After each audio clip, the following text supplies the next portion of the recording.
using the rate stretch tool in Adobe Premiere Pro, you can actually sync non-sync film footage to audio quite well. And I showed that in my last video, my last tutorial video, where I basically show you just what you do.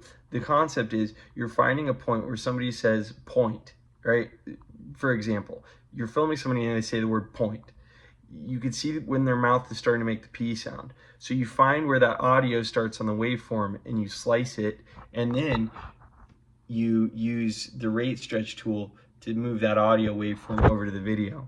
The problem with that is it'll slightly change the pitch of your audio. And in this footage I shot on a spring wound Bolex. I didn't want to change the audio, and a spring wound Bolex, it's gonna be really wonky. It's not gonna stay in time at all. It's a fucking spring wound camera from the 50s.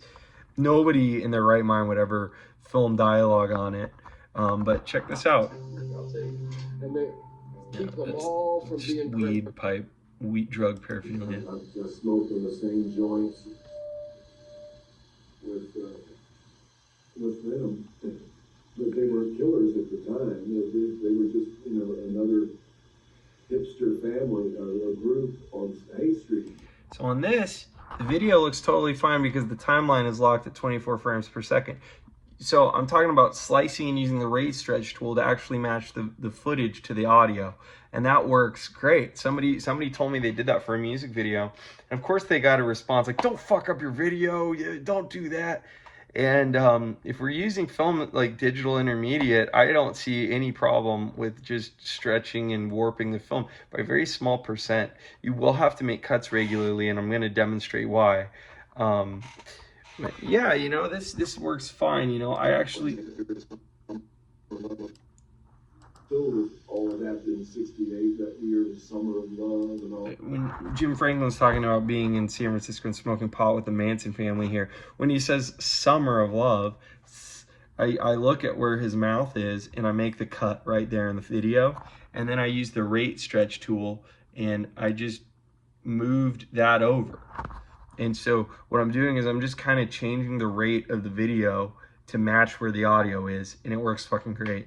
It would work better if I had a Barney, if you had a way of, like, you know, good mic placement. You can work around a noisy shutter of a movie camera. But this works for Super 8 camera, this will work for a 16mm camera, and you don't need to buy one of those expensive Crystal Sync cameras. If you were filming something long form, you'd want a Crystal Sync camera. I can't get production insurance. I'm shooting on a budget. I'm following my dreams. So I just use what I have, which is, you know, I got a Bolex spring wound camera for this one. The fact of the matter is, even if you have a wild electric motor, it's not going to stay in sync. And here's some proof of that I found. And this will give you an idea of what I'm talking about, because I got a response to somebody asking, why don't you just clap in or clap out the footage? This is why. So each of these frames is 1/240th of a second. What I did was I pointed my iPhone camera on slow-mo mode, which is shooting at 240 frames per second.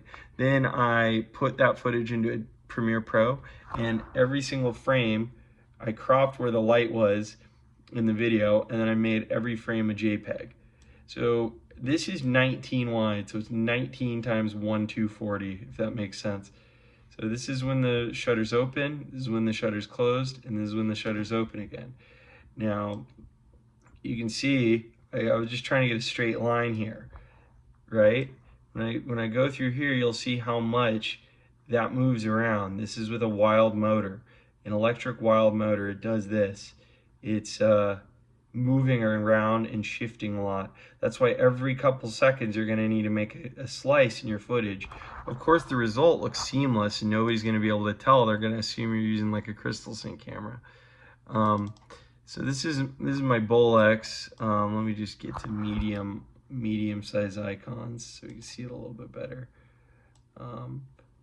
So looks to be like kind of a straight line.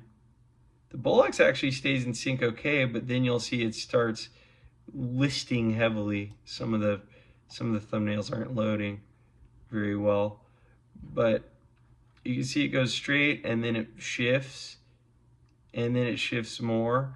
And as the spring runs out, this is a full 20-second run of the camera, I believe. This is a very big thing. You can see that it's not a straight line. It's like really starts slowing down as you're filming, because it's a spring. The spring wound motor just loses power. So you can actually see it, how much of an angle this is versus at the very beginning, right? So these cameras don't run at a steady rate, especially a spring wound. But despite this, everyone in the country was flocking to San Francisco, walking up and down 8th Street. It was an amazing crowd. Hudson said he was with he wanted to invite me over to this place where they were, and it wasn't Manson, it was somebody else that was putting a tribe together. And some rich guy had donated this hotel building, this old hotel, and that was where they were occupying, and they were doing all their shitty stuff. So anyways, that's kind of a longer explanation of this principle of just using the RAID stretch tool and the slice tool in Premiere.